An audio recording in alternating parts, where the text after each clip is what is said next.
Joining us now, the lady who scored 2 goals against Colorado College, Niki Fernandes, 6th-year senior. What's up, Niki? What's up? A brace. That's the official term, right? A brace. I've never heard that. When you score 2, it's called a brace? Who decided that? Is that real? You know, I didn't really know that either, but yeah. It's all good. All that matters is 2 goals, 4-0. You've won 3 matches in a row. After a 3-match losing streak, what changed? What changed on your team? A lot. I think our attitude. We had a lot of pressure on us, and coming from fans and family and everybody really.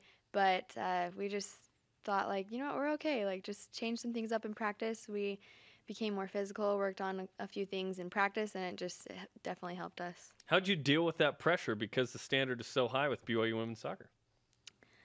I don't mind the pressure, and I think the team feels the same way because we just go out and play our game, and if we play our game and not worry about everybody else and everything around us, then we're okay. 3 goals in the first 5 matches, and then the floodgates opened. 11 in the last 4. Was that just by chance, or did you strategically change your attack? We did have a couple changes in our attack, but I think we just became really unlucky, and our goal is to score 3 goals a game, and if we're doing that, usually we win. I mean, one game we didn't with 3 goals, but we just had some unlucky chances against us in that case. But we definitely changed some things in our attack, but just having the confidence in our attacking players, it helped. It worked. Also, the best non-goal ever by Ashley Hatch, where she fires, it hits one post, bounces on the goal line to the other post, and falls right back to the keeper. I mean, I was like, you couldn't do that again if you tried. Really? I don't understand the science behind that. Wait a minute. It doesn't make sense. Physics don't make sense. Angels in the outfield, opposite effect or something. At Slayon44, Brent Butters, I don't know if you know this person. He says, ask Niki why she doesn't like the full shin guard. Yeah, the miniature shin guard. Yeah, what's going on there?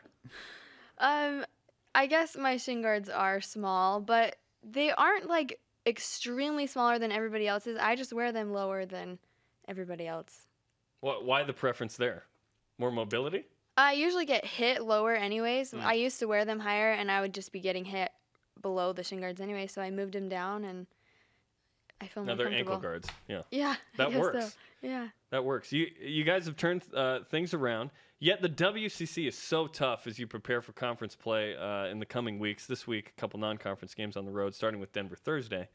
What are the team goals now that you've lost a couple non-conference games that maybe you didn't think you'd lose, but how do you move forward with the season? What are the goals? Well, exactly what you just said. We just move forward. I mean, we can't do anything about our losses at this point, and so to just focus on one game at a time and go out and beat Denver, that's our goal, that's our plan, and hopefully we can get a couple more wins before the conference starts. We've seen some feisty moments from your teammates. Who's the most feisty player on your team? Oh, man.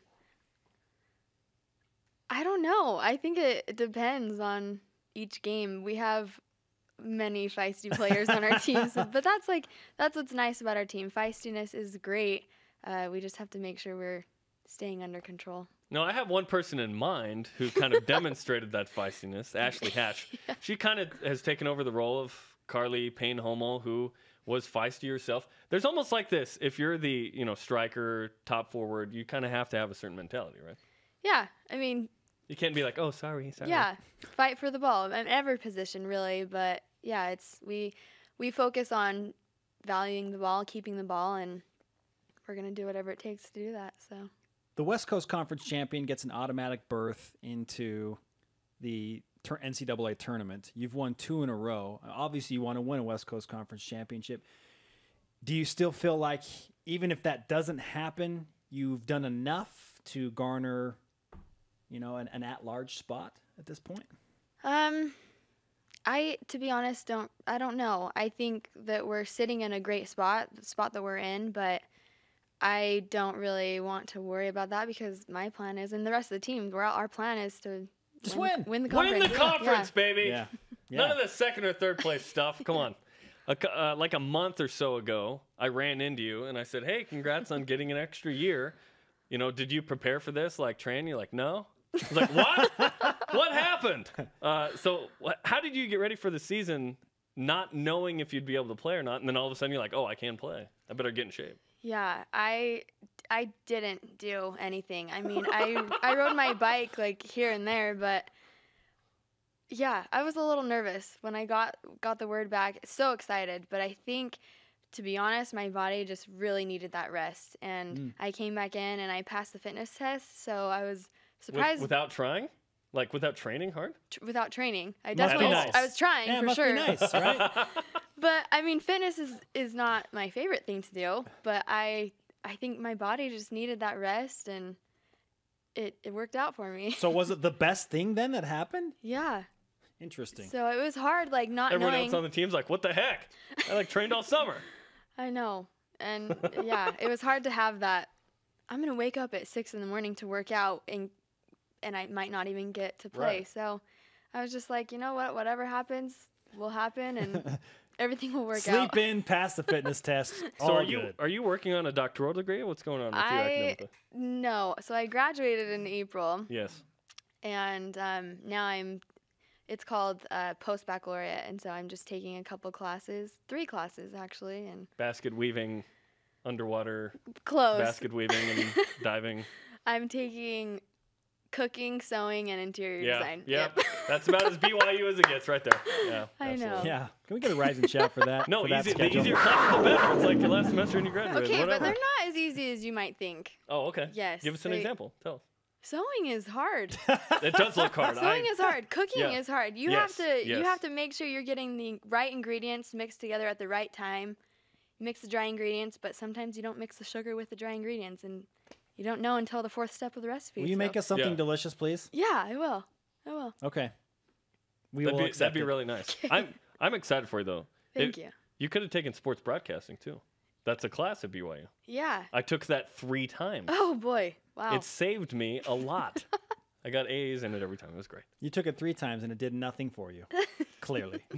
no, didn't help me at all. Okay, your dad, Freddie Fernandes, great college football star. Now he's a high school football coach and a successful one at that. But are you still the biggest celebrity in the family? Well, hold on. Explain Oh. about your dad, like the story.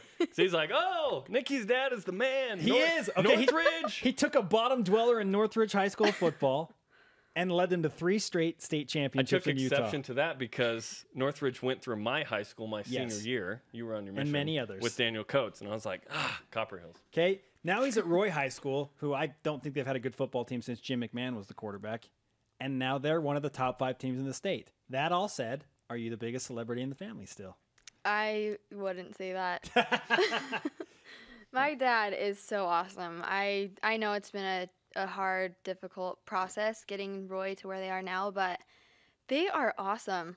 I am so happy and so proud of them. It's just been amazing to see all these kids, their attitude change and their desire and drive to win, and it's amazing. Were you the little girl in Remember the Titans, like Hayden Pantier or whatever? Like in the stands, was that you? Yeah. Me and my sister. My younger sister's a year younger than me, so we were like twins growing up. But yeah, Friday night football. Does he ever go coach mode on you, where you're like, Dad, no coaching, just be my dad? I mean, yeah, growing up, after the football game was over, Friday night, we'd go home and watch the football game over, and he'd be like, Nick, look, like 22, F what, and just say all these plays. Do you understand? I'm like, yeah. Yeah. Fair enough. Denver up next. We should grant you some BYU Sports Nation Yeah, karma. definitely. Do you want some Yes. Sports Nation karma? Yeah. Okay. I see I'd love that. at least one goal this week. It's right. at SMU Saturday as well? Yeah. Okay. You've already signed the flag, so you've taken care of that for us. Yeah. But now you have BYU Sports Nation karma to Great. go and perform well. Thank you. We expect something delicious in return. All right. I'll surprise you.